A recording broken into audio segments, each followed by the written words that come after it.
مرتبہ آپ صلی اللہ علیہ وسلم نے فرمایا کہ جب دل کے اندر بندے کے خشوع و خضوع ہو نا تو وہ بندے کے اعضاء و جوارح سے ظاہر ہوتا ہے. اگر بندے کے دل میں خشوع و خضوع ہوگا تو اس کا اظہار کہاں سے ہوگا؟ بندے کے اعضاء سے، کہ وہ رکوع میں کیسے جا رہا ہے، وہ سجود میں کیسے جا رہا ہے، وہ اللہ کی بارگاہ میں کھڑا کیسے ہے. تو اس طرح ارشاد فرمایا گیا کہ وہ 7 اوصاف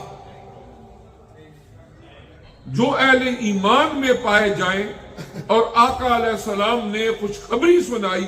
کہ اللہ تعالیٰ انہیں جنت الفردوس کا وارث بنا دیں گے،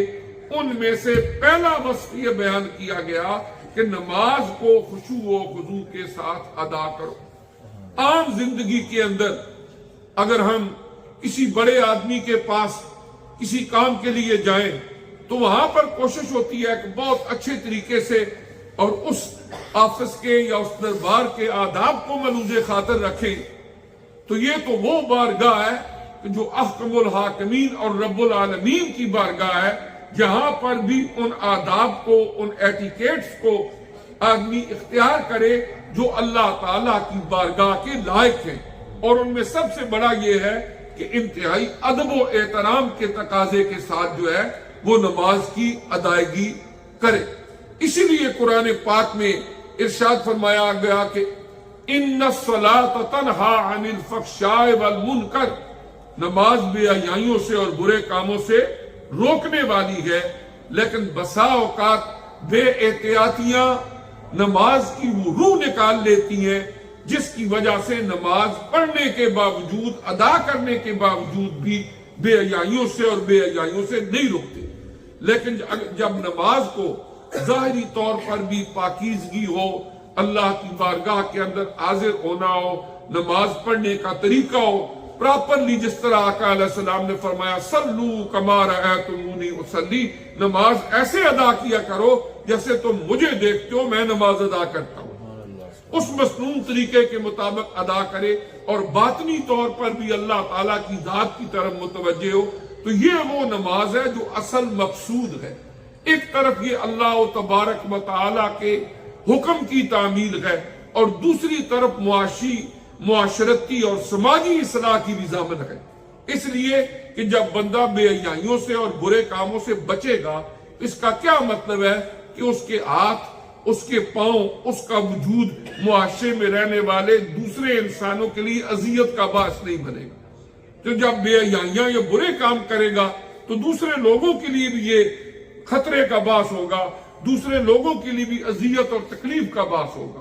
تو ایک طرف اللہ کے حکم کی تعمیر اور اللہ کی رضا مقصود، اور دوسری طرف یہ ہے کہ معاشرے کے اندر امن سکون کا باعث بھی ہے، بشرطے کہ نماز کو اس طرح ادا کیا جائے جس طرح کہ اللہ تعالیٰ کی منشا اور مرضی ہے.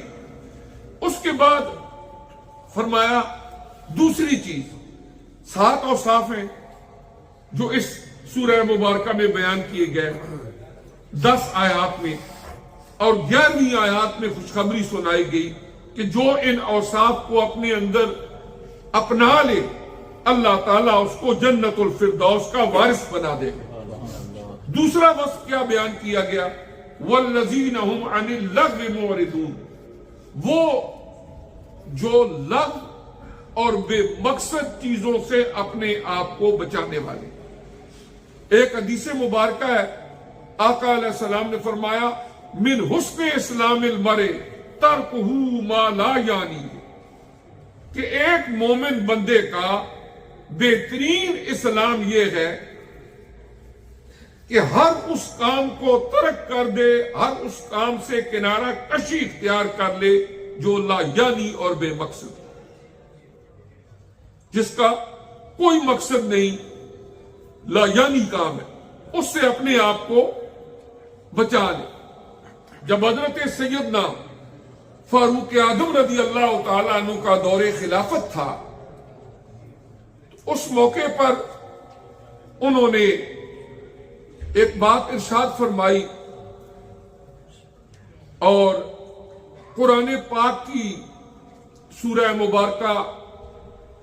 الم نشرح اس کی آخری آیت فَإِذَا فَرَغْتَ فَانْصَبْ وَإِلَىٰ رَبِّكَ فَارْغَب، اس کی تفسیر میں حضور ضیاء الامت جسٹس پیر کرم شاہ صاحب رحمۃ اللہ علیہ تفسیر ضیاء القرآن میں حضرت عمر فاروق رضی اللہ تعالی عنہ کا وہ قول لکھا ہے فَإِذَا فَرَغْتَ فَانْصَبْ وَإِلَىٰ رَبِّكَ فَارْغَب۔ اے پیارے نبی صلی اللہ علیہ وسلم، جب آپ فارغ ہو جائیں باقی معاملات، فَانْصَبْ، اس وقت آپ بالکل مستقیم ہو کے جم جائیں اور اللہ کی ذات کی طرف رغبت اختیار کریں۔ اس کی تفسیر میں لکھا کہ حضرت عمر فاروق رضی اللہ تعالیٰ نے فرمایا کرتے انی لأکرہ ان ارا احدکم فارغا سبہللا لا فی عمل دنیا ہو ولا فی عمل آخرت، کہ مجھے یہ بات بہت ناپسند ہے۔ حضرت عمر رضی اللہ تعالیٰ فرماتے مجھے یہ بات بہت ناپسند ہے ان ارا احدکم، کہ میں تم میں سے کسی کو دیکھوں بالکل فارغ اور نکما، لا فی عمل دنیا ہو ولا فی عمل آخرت ہی، نہ وہ دنیا کی بہتری کے لیے کوئی کام کر رہا ہے اور نہ اپنی آخرت کو سنوارنے کے لیے کوئی کام کر رہا ہے، فضول کاموں کے اندر پڑا ہوا ہے جن کا نہ دنیاوی فائدہ ہے اور نہ اخروی فائدہ ہے۔